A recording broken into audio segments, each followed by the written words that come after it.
Nós vamos começar uma série nova de mensagens, remontando o pilar número 1 da nossa cultura, que é construir uma igreja sobre Jesus, onde Jesus é o centro.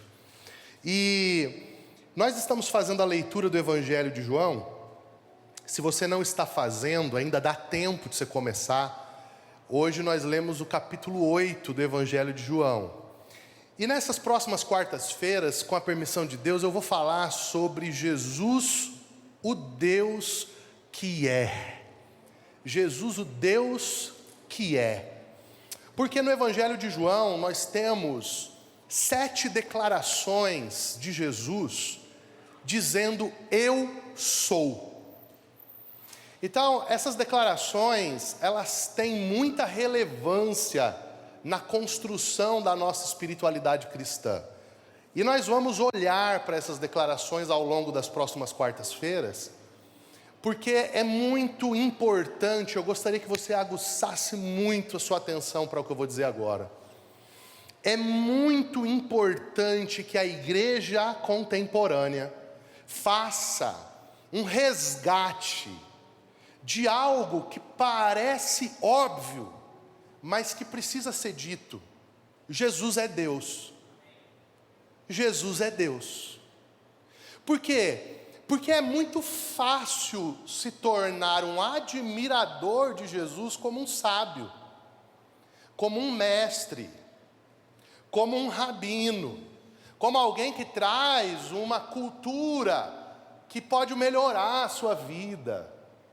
Mas quando isso extrapola a realidade de uma admiração por Jesus, e você arrazoa e compreende pelo Espírito que de fato Jesus não é só um mestre, mas Jesus é Deus, Ele é a segunda pessoa da Santíssima Trindade, Ele é o Filho que foi enviado. Isso muda o jogo. Por quê? Porque é impossível você reconhecer que Jesus é Deus e você apenas admirá-lo. Se você reconhece que Ele é Deus, agora você precisa se submeter a Ele, você precisa segui-lo, você precisa se tornar um com Ele, e não apenas alguém que senta, olha a igreja, admira as boas obras, as ações que a igreja pratica e de vez em quando dá uma passada em um auditório. Não é esse o lugar que nós entendemos que o Senhor está nos chamando. O Senhor está nos chamando para uma relação de verdadeiro discipulado, uma relação na qual a divindade de Cristo se torna a maior e mais importante verdade da minha vida. Jesus é o maior e mais importante valor que eu tenho. Hoje eu atendi a uma pessoa pela manhã e ela me recordou de uma ilustração que o pastor Rudy usou há alguns anos atrás pregando, e ele disse para que a igreja fechasse os olhos, fechasse as mãos e imaginasse dentro da sua mão qual é a coisa mais valiosa da sua vida. E aí, depois que todo mundo imagina, o pastor Rudy diz assim: se não é Jesus que você imaginou, você tem um problema. Por quê? Porque a prioridade está errada. Então, o texto de João capítulo 8, eu fazendo o devocional com a Susan e as meninas lá em casa hoje, eu confesso que eu fiquei bastante chocado com o diálogo de Jesus. Porque você percebe ali no texto de João 8, depois você leia na sua casa, que Jesus trava um diálogo com aquelas pessoas que creram nele. Então, João diz que o diálogo de Jesus era com quem havia crido nele. E aí Jesus diz para esses que creram nele, João 8,32, vocês conhecerão a verdade, e a verdade vos libertará.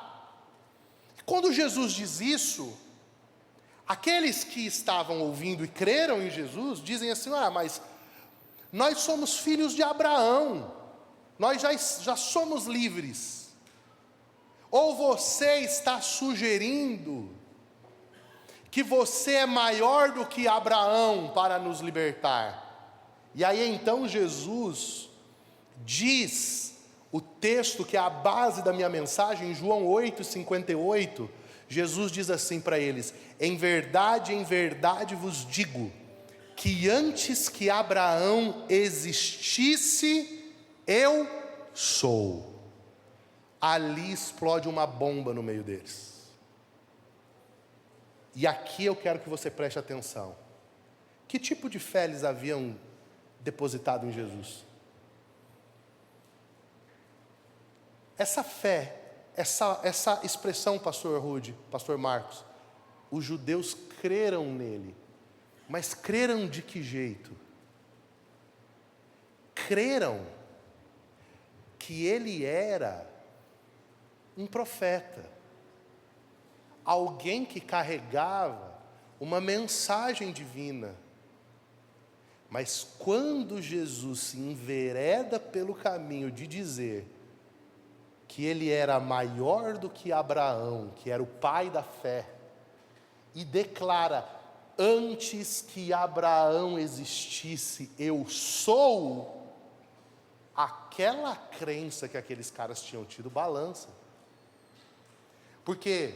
Porque eles não estavam preparados para esse tipo de conversa. Eles não estavam preparados para Jesus conectar uma declaração sobre si mesmo com algo que eles conheciam tão bem, que era o texto de Êxodo capítulo 3, quando Deus aparece na sarça ardente para Moisés, e Moisés pergunta: quando eu for lá falar com os hebreus, eu digo que quem me enviou?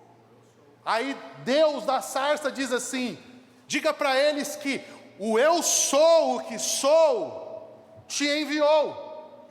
Mas Deus não diz só isso, olha só, Deus diz assim, e isso é extraordinário, Ele diz que não era apenas para dizer o eu sou o que sou. Versículo 15 de Êxodo 3, ele diz assim: e disse mais a Moisés: assim dirás aos filhos de Israel: o Senhor Deus dos vossos pais, o Deus de Abraão, o Deus de Isaque, o Deus de Jacó, me enviou a vós, e este é o meu nome eternamente, e este é o meu memorial de geração em geração. Então pega a ideia completa do texto. Deus está dizendo, versículo 14: e disse Deus a Moisés, Êxodo 3,14: eu sou o que sou. E disse mais: assim dirás aos filhos de Israel: o eu sou me enviou a vós. E dirás mais: o Senhor, o Deus de vossos pais, o Deus de Abraão, o Deus de Isaque, o Deus de Jacó, me enviou a vós, e este é o meu nome eternamente, e este é o meu memorial de geração em geração. Qual é o nome de Deus eternamente? Eu sou. E esse eu sou é maior do que Abraão, é o Deus de Abraão, é o Deus de Isaque, é o Deus de Jacó. E Jesus agora está chegando para aqueles judeus que conheciam a lei de Moisés e que duvidavam de quem ele era. Quando você lê o João 7, a festa dos tabernáculos, você vê os judeus no meio da multidão que estavam procurando onde que Jesus estava, e o texto é categórico. Uma parte deles dizia: esse homem é de Deus. Outra parte dizia assim: ele está enganando o povo. Ou seja, a audiência estava dividida. E como é que Jesus vai resolver no capítulo 8 essa ambivalência dos corações? Simplesmente Jesus chega e diz assim, em outras palavras, vocês lembram lá de Êxodo 3, quando Deus mandou Moisés ir falar quem tinha enviado ele? Então, era o eu sou, não era? Então, o eu sou que enviou Moisés, sou eu.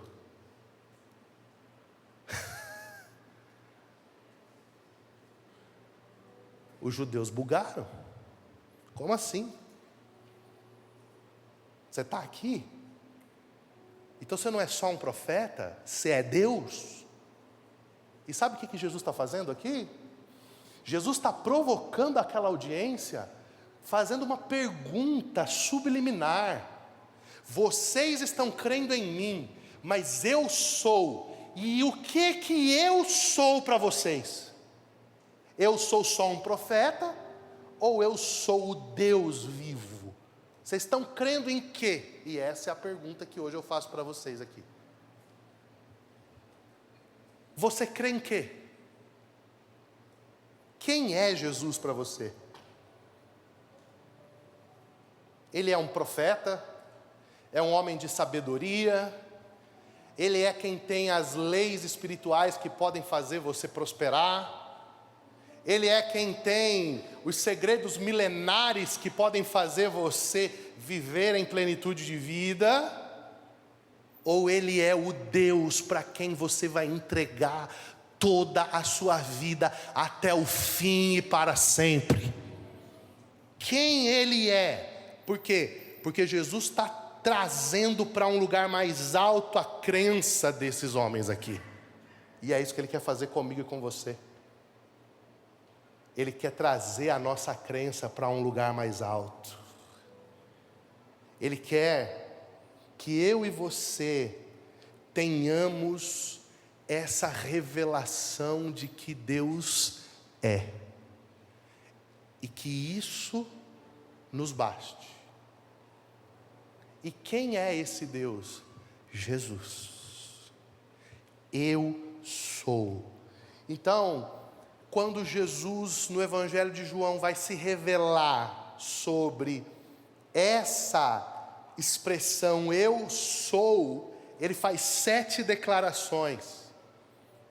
Dentro desse contexto, de se revelar como esse agente divino, como o Deus dos israelenses, o Deus dos israelitas, o Deus de Abraão, o Deus de Isaac e o Deus de Jacó. João capítulo 5, versículo 35, Jesus diz assim: eu sou o pão da vida, quem vem a mim nunca terá fome, e quem crê em mim nunca terá sede. João 8,12, Jesus diz assim: eu sou a luz do mundo, quem me segue não andará em trevas, mas terá a luz da vida. João 10,8, Jesus diz: eu sou a porta das ovelhas. João 10,11, Jesus diz: eu sou o bom pastor dá a vida pelas ovelhas. João 11,25, Jesus diz: eu sou a ressurreição e a vida, quem crê em mim, ainda que morra, viverá. João 14,6, Jesus diz: eu sou o caminho, a verdade e a vida, ninguém vem ao Pai senão por mim. E João 15,1, Jesus diz: eu sou a videira verdadeira, sem mim nada podeis fazer. Então essa declaração de eu sou, ela tem desdobramentos que o próprio Jesus dá. Quem é Jesus? Quem Ele é? Ele mesmo se revela. E é nessa revelação que a gente vai crescer nesses dias. Então a primeira revelação, que quando Jesus se apresenta como o Deus que é, como o eu sou, qual é a primeira revelação que Jesus diz? Jesus diz: eu sou o Deus que sacia a fome de vocês. Eu sou o pão da vida. Eu quero que você leia comigo João capítulo de número 6, versículo 48, 49, 50 e 51. Acompanhe aqui na tela. João 6, 48, 49, 50 e 51. Olha só, o contexto aqui, preste atenção. Jesus havia multiplicado pães e peixes. Lembra? 5 pães, 2 peixinhos, uma multidão de 5.000 pessoas é alimentada. Isso é de tarde. De noite, ele atravessa o mar da Galileia com os discípulos. Quando tem a tempestade, ele anda sobre as águas, Pedro anda sobre as águas. Quem lembra disso aqui, levanta a mão. Eu lembro, pastor. Então tá bom. Dia seguinte, a multidão que foi alimentada acorda. E quem comeu a janta, de manhã sente o quê? Vontade de tomar o café da manhã. E eles vão procurar o dono da padaria. Só que o dono da padaria deu linha. E a Bíblia diz que eles encontram só um barquinho e percebe assim, ó, o pessoal vazou para o outro lado. E a Bíblia diz assim, e eles pegaram barcos e foram em busca de Jesus. Quando eles chegaram do lado de lá, eles encontraram Jesus. E aí Jesus olha para eles e diz assim, eu quero declarar uma coisa para vocês, eu não queria viver nos dias de Jesus só por isso. Porque se Jesus me mirasse e dissesse assim, ó, em verdade eu te digo, eu já ia me tremer inteiro. Porque toda vez que Jesus fala isso, é ou não é? Em verdade vos digo. Cara, vem uma paulada celestial. Aí Jesus olha para eles e fala, em verdade vos digo, vocês não me buscam, porque vocês creram em mim. Vocês me buscam, porque vocês comeram o pão e se saciaram. Aí Jesus diz assim, trabalhem por uma comida que não perece. Vocês estão em busca do que eu posso fazer, mas vocês não estão decididos a comer de quem eu sou. E aí ele começa esse discurso aqui. Eu sou o pão da vida. E olha só, versículo 48. Vossos pais comeram o maná no deserto e morreram. Este é o pão que desceu do céu, para que o que dele coma não morra. Eu sou o pão vivo que desceu do céu. Se alguém comer deste pão, viverá para sempre. E o pão que eu der é a minha carne, e eu darei pela vida do mundo. Os discípulos que estavam ouvindo aquela multidão empolgada, sabe o que a Bíblia diz? Foram um a um saindo de perto. E eles conversavam entre si. Duro é esse discurso, demais. Quem pode aguentar? E aí Jesus vira para os 12, Pedro, Tiago e João, e diz, vocês querem ir também? Do tipo assim, ó, aproveita, porque eu não vou mudar a mensagem, eu só tenho uma. É essa aqui. Vocês querem ir embora também? Aí Pedro toma a palavra e diz, Senhor, para quem iremos? Só Tu tens as palavras de vida eterna. Preste atenção no que eu vou dizer. Aqui está deflagrado os dois grupos que existem no mundo. O grupo que busca as mãos de Jesus, os sinais de Jesus, a bênção de Jesus, o mover de Jesus, tudo que tem a ver com Jesus eles querem a prosperidade, eles querem a cura, eles querem que os demônios saiam, eles querem o poder, eles querem tudo isso, eles só não querem comer a carne de Jesus. Por quê? Porque quando eu como a carne de Jesus, eu tenho uma aliança com Jesus, e agora o estilo de vida de Jesus precisa ser o meu estilo de vida, os valores de Jesus precisam ser os meus valores, e isso vai chacoalhar minha vida inteira, porque não tem como ter aliança com Jesus e aliança com o diabo. Faz sentido o que eu estou falando aqui? Então deixa eu dizer uma coisa, verdade para vocês. O IBGE diz que nós batemos os 60 milhões, faz um corte nisso daí, divide por 10, corta por 5, gente, a maioria esmagadora dos evangélicos brasileiros, eles só querem as mãos de Jesus, os sinais de Jesus, a cura de Jesus, mas quando Jesus chama esse povo para o estreito, quando Jesus chama esse povo para o relacionamento, quando Jesus diz assim, agora você vai ser a minha noiva, e você vai ter que abandonar o mundo, agora você vai ter que perder dinheiro, agora você vai ter que perder posição de fama, ninguém quer. Ninguém quer. O Wesley, que não é o nosso, continua safadão. E me desculpe, não tem, você é de Jesus, não tem como ser safadão mais. Não tem, gente. Mas aí eu vou perder contrato? Eu vou perder o contrato. Mas eu vou perder milhões? Eu vou perder milhões. Por quê? Porque quem perder a sua vida por causa de mim, a encontrará. Não tem como. Nós não podemos ser engolidos pela cultura pop.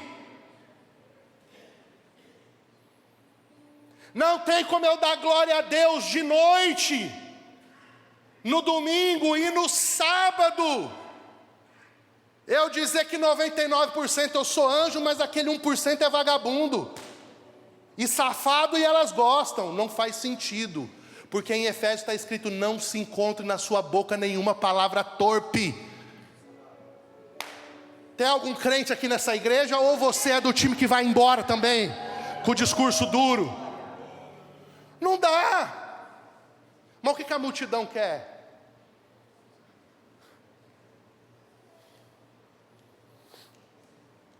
Está pesado? Irmão, é só o evangelho. Antigamente, a gente tinha as fitinhas dos ex. Quem pegou essa fase aqui? O ex-bruxo. Eu morria de medo, porque tinha um som no início. Faz um som aí de string pesado assim. A fita começava assim, ó. Faz bem pesadão, aumenta o volume dele aí. Som sensacionalismo. Ele comia a cabeça de morto no cemitério. Quem pegou essa fase aqui? Levanta a mão. Ele fez o pacto com o diabo, mas Jesus entrou na vida dele. Ele é o ex-bruxo. A minha mãe punha essas fitas lá em casa, André. Eu ficava assim: meu Deus do céu, isso é terror. O dia que disseram que o ex-bruxo é na igreja, eu nem fui. Que disseram que ele tinha um negócio aqui na cabeça. Lembra dessa história? Que tinha um negócio de ouro, que ele tinha feito um pacto. Credo. Aí outro dia levaram lá na igreja o ex que tinha tomado não sei quantos tiros de 12 e estava vivo. Aí o cara chegou no meio do culto, abriu a barriga, mostrou todos os cortes dele e disse assim: isso aqui foram as balas que a polícia me deu, porque eu era matador, eu era traficante, mas eu estava morto, fiquei não sei quantos dias morto. Jesus, lembra desse negócio? Jesus me ressuscitou. Ai meu Deus, aleluia. Aí um dia um cara falou assim: o assunto tem que ser Jesus. Irmão, a gente primeiro melhora um pouco para depois melhorar tudo. Nós fizemos foi piorar, porque antes pelo menos tinha os ex. Agora o cara converte e continua. O cara converte e continua, cara. Converti, eu sou de Jesus. Continuo com as piadas imorais na internet, falando piada de sexo, piada... Aí como que eu vou chegar para minha filha, por exemplo, e dizer: isso aqui é um irmão da igreja, esse cara aqui. Mas na boca dele só tem piada imoral.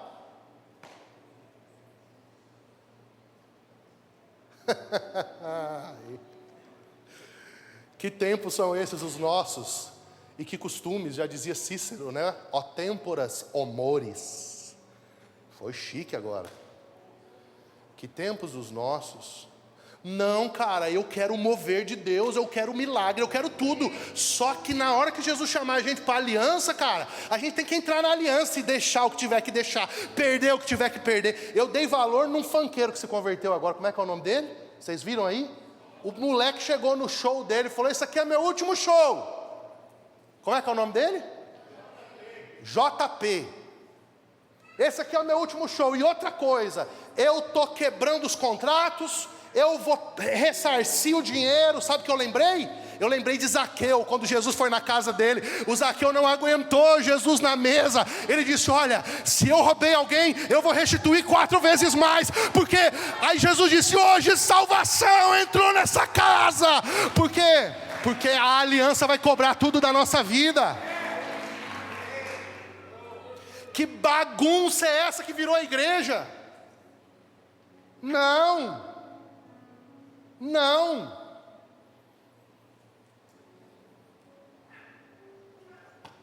Glória a Deus.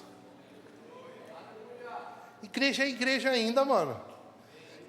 Deixa eu falar para você, tem umas paradas que ficaram cringe. É cringe ou Grinch? Grinch é o verde, né? É cringe. Deixa eu dizer aqui, ó, pode ter ficado fora de moda, mas não saiu da agenda de Deus. Santidade, oração, jejum, renúncia, vida santa, sexo dentro do casamento, sabe, vida moderada, isso não caiu de moda, porque isso ainda é a igreja do Senhor, é essa igreja que Jesus vai vir buscar.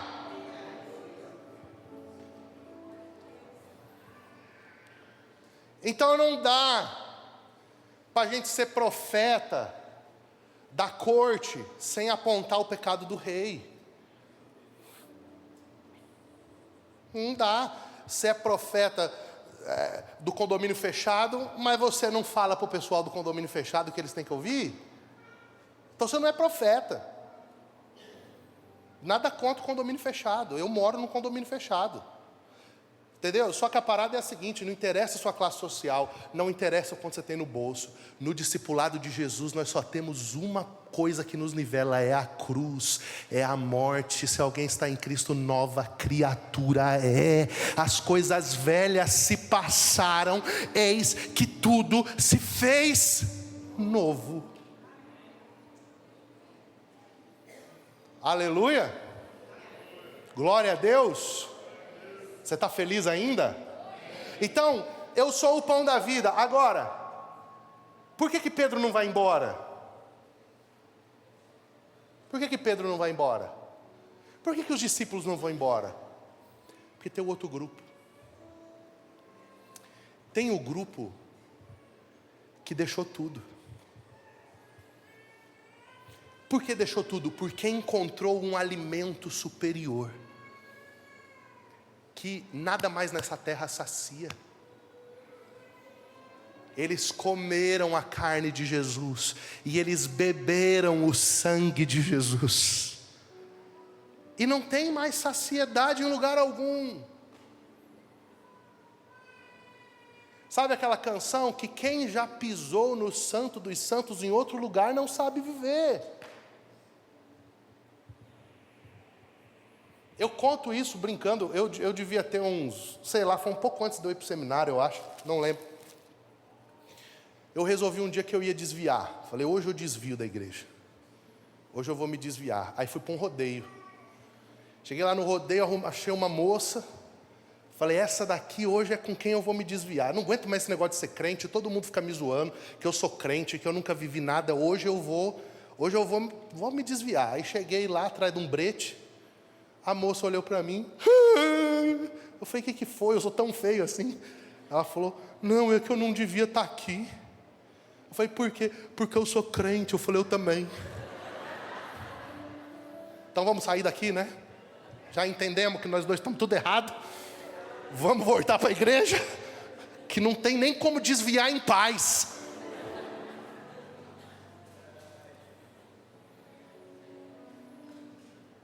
Aí teve aquela época que todo mundo que queria desviar ia na boate, chegava lá, o DJ, usado pelo Espírito Santo, soltava, entra na minha, lá para as 3 da manhã, entra na minha casa, entra na minha vida. O cara dizia, poxa meu Deus, até aqui o senhor vem me achar no meio da boate?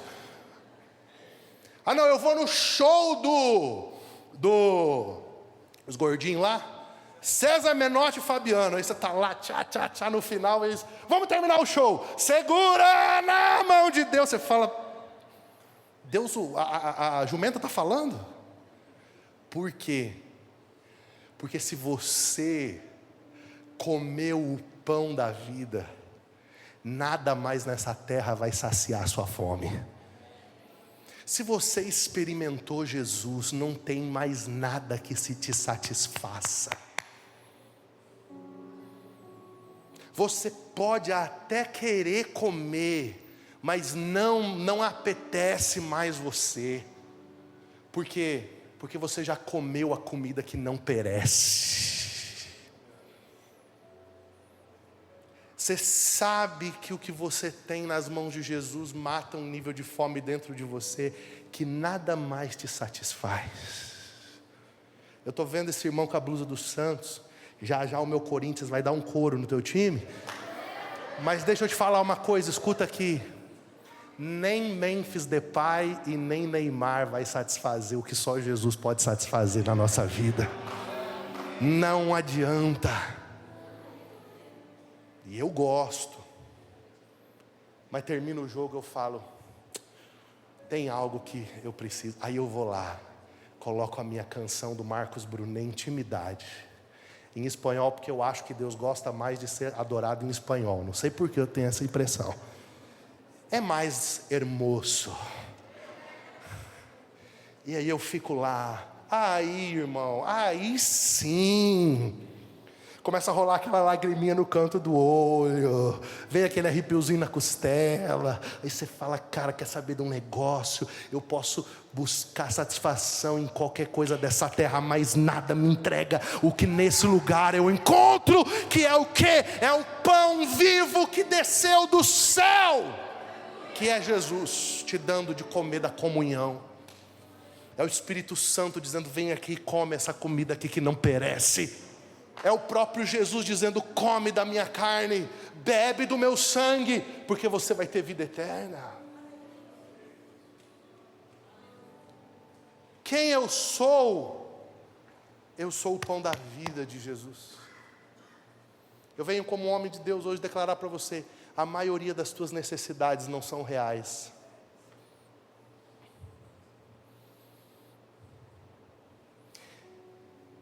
Eu fiz um jejum de 14 dias uma vez, e o Flávio fez comigo. Quando eu estava no 9º dia, só na água, a Susan chegou para mim e falou assim, preciso de umas compras para as crianças no mercado. Eu falei, tranquilo, vou no Mufato. Cheguei no Mufato, irmão, eu olhava aquelas pessoas e eu perguntava, por que essas pessoas comem? Sério? Eu entrei numa vibe. Eu já estava assim, num lugar que eu estava quase desencarnando. O corpo estava ficando. Entendeu? E eu não tinha vontade de comer mais.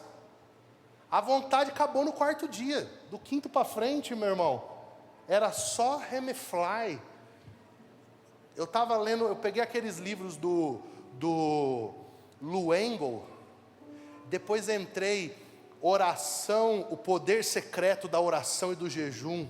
Maestro Chávida, e eu tava, depois fui para o Vinho Novo é Melhor, Robert Tom, e eu já estava querendo, todo dia eu orava e dizia, Jesus, eu quero essa fruta aí que o Robert Tom comeu, e eu quero ficar aqui. Eu já estava planejando que eu não ia parar no 14º, eu já estava querendo já ir para o 21, e eu já queria ficar ali, não queria, olhava para a Susan, até o interesse nela eu estava perdendo, irmão. É sério, se você se consagrou por muito tempo, você começa a perder os interesses da terra, cara. Por isso que a gente não precisa ter preocupação, o que nós vamos sentir no céu. Tem gente que fica, será que eu vou lembrar da minha mãe se ela não for salva? Como é que se meu filho não for salvo, eu vou estar feliz no céu? Meu amigo, você não vai lembrar de nada e de ninguém, você só vai querer a presença de Deus e mais nada. E eu estava lá, aí fui para o Mufato, meu carrinho, e meu irmão, vencedor, nada de problema com comida. Quando eu passei a gôndola, eu olhei assim, tinha um quiosque de capa de celular. Aí eu olhei aquilo, olhei meu celular, olhei e falei, nossa, Paulo, eu estou precisando de uma capinha. Aí eu olhei para o meu Apple Watch, falei, ixi, eu também estou precisando de uma pulseira do Apple Watch. Eu encostei lá naquele negócio, gastei 400 conto.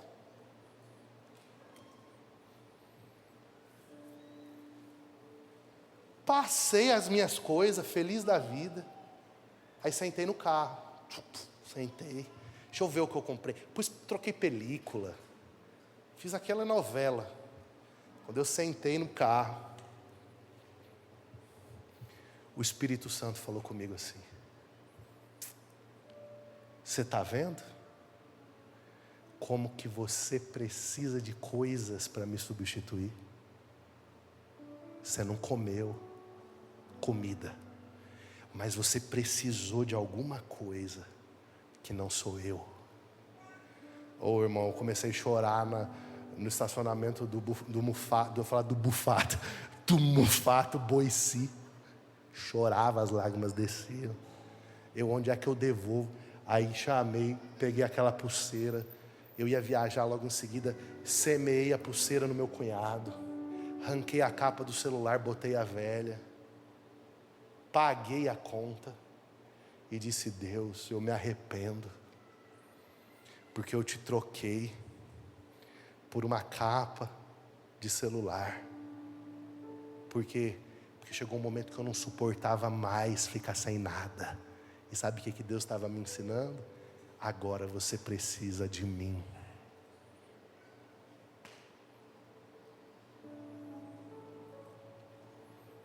Tem muita comida que a gente come e que não mata a nossa fome. Tem muita bebida que a gente toma que não é simplesmente para saborear aquele alimento, mas é para escapar da realidade. Tem muitas horas em videogame, em tela de celular, que a gente desperdiça. Tudo isso porque a gente não achou a fonte correta para saciar a nossa fome. Eu sou o pão vivo que desceu do céu. Pastor, o senhor está falando que a gente tem que parar de comer? Não, eu não estou falando que a gente tem que parar de comer. Mas a gente tem que fazer uma pergunta: a minha fome é de quê? A minha sede é de quê? O que a minha alma está clamando?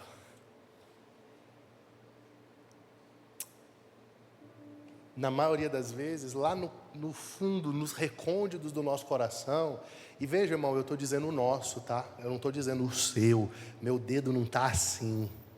Eu estou numa mesa partindo pão. Eu faço parte disso. Estou aqui contando para você do meu jejum de 14 dias que terminou numa capinha de celular e numa pulseira de Apple Watch.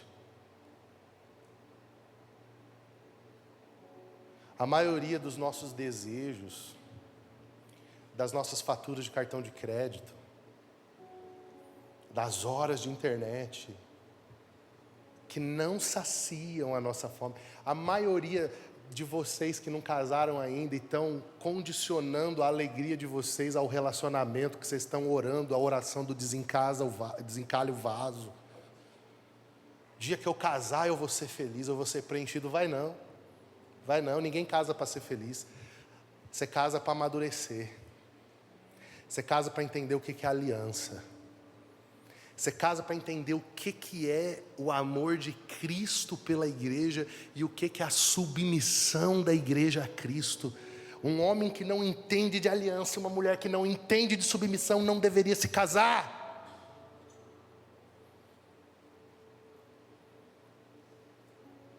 Mas quando você percebe que a maioria da sua fome é do pão vivo que desceu do céu, você diz igual Pedro: Senhor, para quem iremos?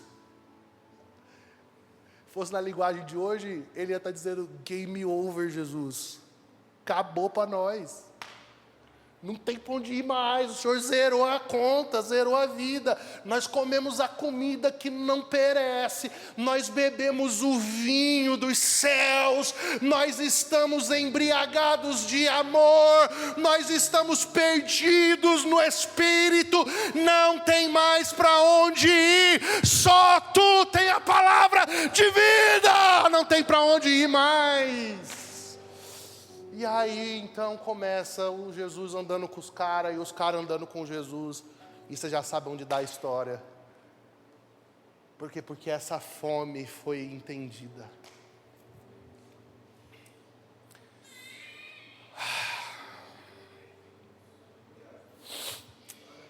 A sua alegria está a 90 centímetros de você.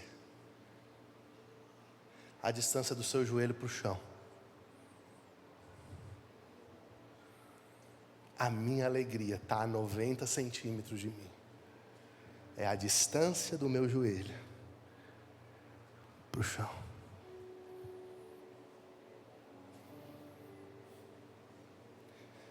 Eu vou terminar dizendo para vocês o seguinte: as pessoas mais alegres contentes e satisfeitas que eu conheço não são as mais ricas, não são as mais poderosas, não são as mais famosas, são as que mais oram. São as que passam mais tempo com Deus.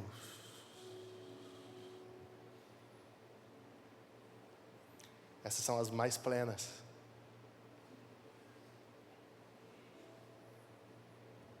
Hoje faz 2 anos que nós começamos essa igreja e eu quero confessar algo para vocês. Vocês estão preparados para ouvir a minha confissão? Vou confessar. O meu maior desejo não é ser pastor de uma grande igreja. Eu não trabalho para essa ser a igreja mais influente e maior igreja dessa cidade. O meu maior desejo não é ser famoso e relevante na internet. Eu não trabalho para isso. Se você perguntar para mim assim, Tiago, qual que é o sonho que você tem como cristão? E eu vou te dizer para você hoje. Até o fim da minha vida eu quero ser um homem de oração. O senhor não ora? Oro. Mas eu quero orar mais.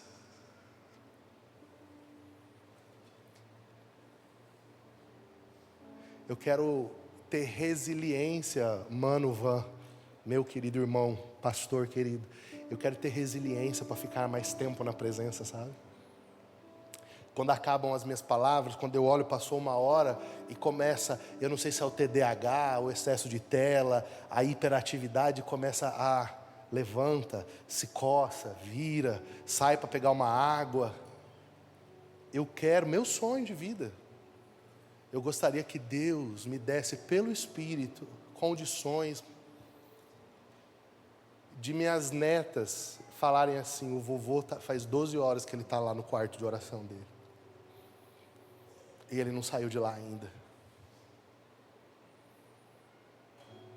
Eu não acredito que pessoas que não almejem isso vão deixar um legado verdadeiramente espiritual.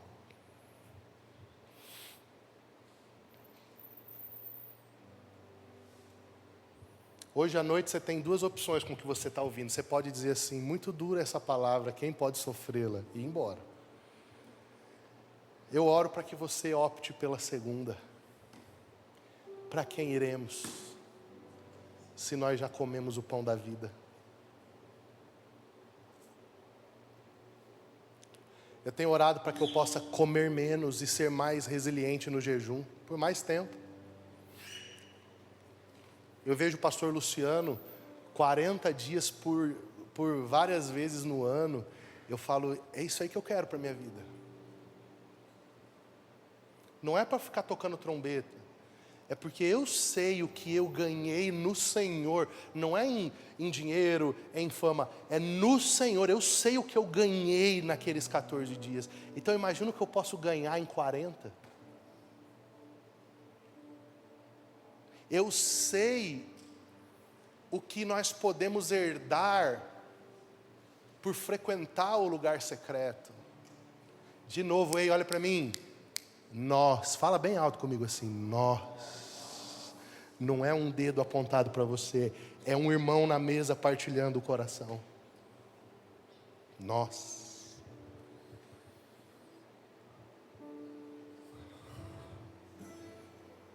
Fica em pé comigo. Quarta que vem a gente vai para o outro Eu Sou. Quarta que vem a gente vai para o Eu Sou a Luz do Mundo. Ai, ai, ai. Eu sou a luz do mundo. Ó, subi aqui também, viu? Tá pensando que eu vou ficar para trás? Eu quero que você agora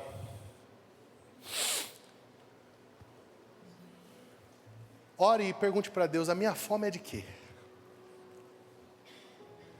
Minha fome é de quê? Qual que é o meu desejo? Eu tenho me perguntado, o que é a minha fome?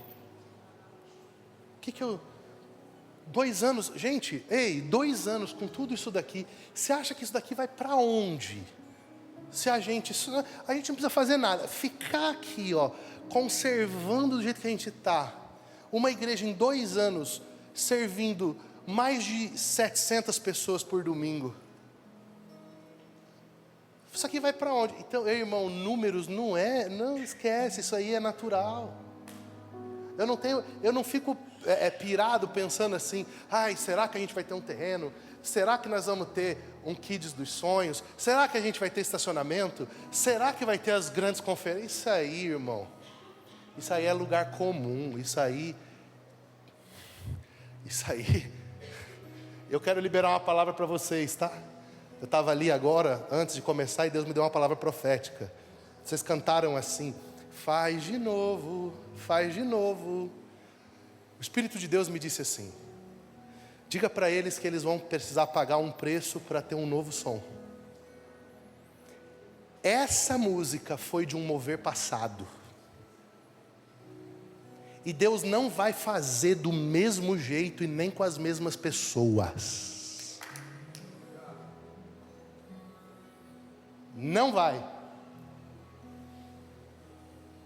Não estou repreendendo porque cantou, eu só estou entregando a palavra que o Senhor me deu, na hora. A palavra que Deus deu para vocês foi, vocês querem um novo som? Vocês querem ouvir o som do avivamento de hoje, da ordem de hoje? Vocês vão ter que entrar em um lugar, não do que é proibido, mas de abrir mão do que é permitido.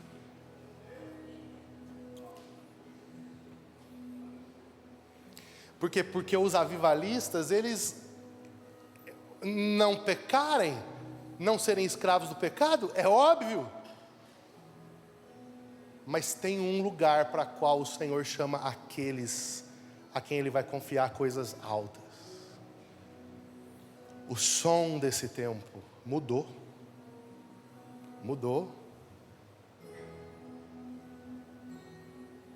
Ei, escuta uma coisa. Houve uma época que o mundo cantou Yeshua,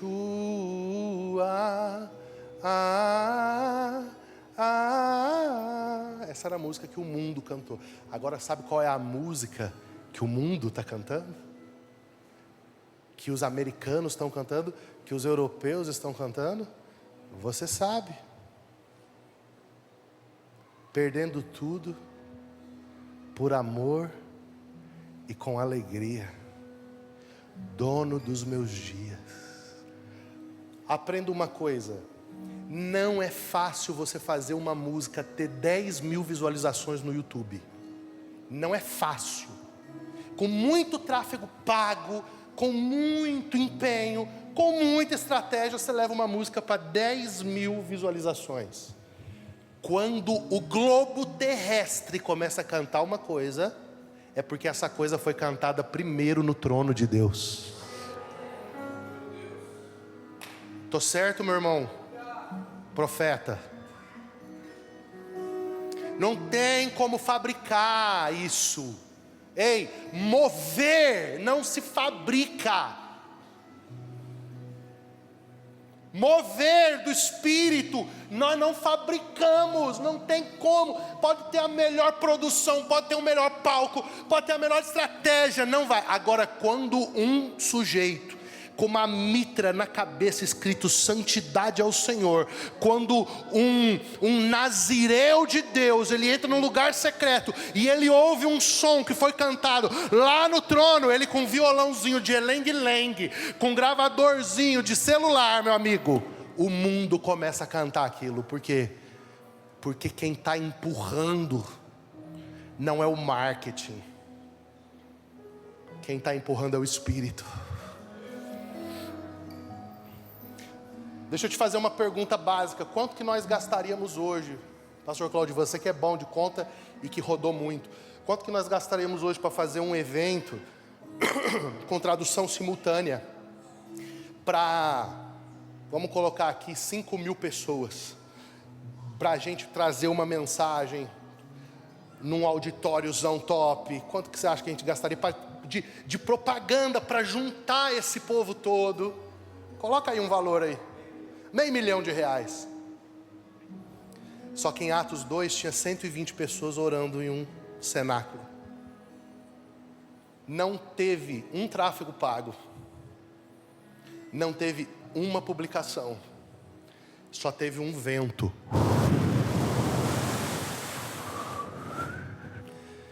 Não teve tradução simultânea, porque eles falavam e o Espírito traduzia simultaneamente. Eles falavam das maravilhas de Deus e o Espírito Santo interpretava lá no ouvido do cara. Sabe quanto que custou isso para a companhia apostólica de Pedro? 10 dias trancados num cenáculo, esperando o de repente de Deus chegar. Tem anos que a gente espera. Sabe, quando eu olho para você, eu vou te dar uma palavra de Deus aqui no dia do teu aniversário. Sabe como eu vejo você? Eu vejo você como Zacarias e Ana. Anos esperando, até que vai chegar um dia comum, cara. Anota isso, porque é do Espírito. Um dia comum, que não tem nada de extraordinário aparentemente, mas alguém vai entrar e vai entregar um bebê e você vai dizer assim: foi por causa desse menino que eu esperei anos. Tem pessoas que estão levantando um altar há anos, esperando algo de Deus acontecer nessa cidade. Só que deixa eu te falar, em nome do Senhor Jesus, quem vai viver isso, cara, são os sacerdotes que vão colocar a mitra na cabeça e dizer: santidade ao Senhor. Nós vamos pagar o preço para ouvir as músicas que o Senhor quer que a gente ouça. Nós vamos ouvir as mensagens que o Senhor quer que a gente pregue. Pregadores do Evangelho, nós vamos receber palavras que não vão ser palavras de uma igreja local, vão ser palavras que vão rodar o mundo. Que meninos vão ouvir na África, na Índia, na China, livros que vão ser traduzidos para muitos idiomas. E eles vão dizer assim: eu quero Jesus porque eu li isso aqui, eu ouvi essa palavra, porque não é um esboço, não é um sermão, é a palavra de Deus sendo dita. Só que isso vai custar de nós tudo. Tudo. Tudo.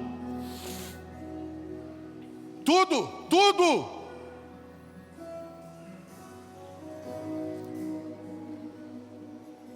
Vai custar de nós comer o pão da vida. Vai custar de nós sofrer as retaliações do inferno, as resistências de Satanás. Porque ele não pode nos tocar, mas ele tenta nos desestabilizar, tenta nos desanimar, tenta criar narrativas na nossa cabeça. É assim que é.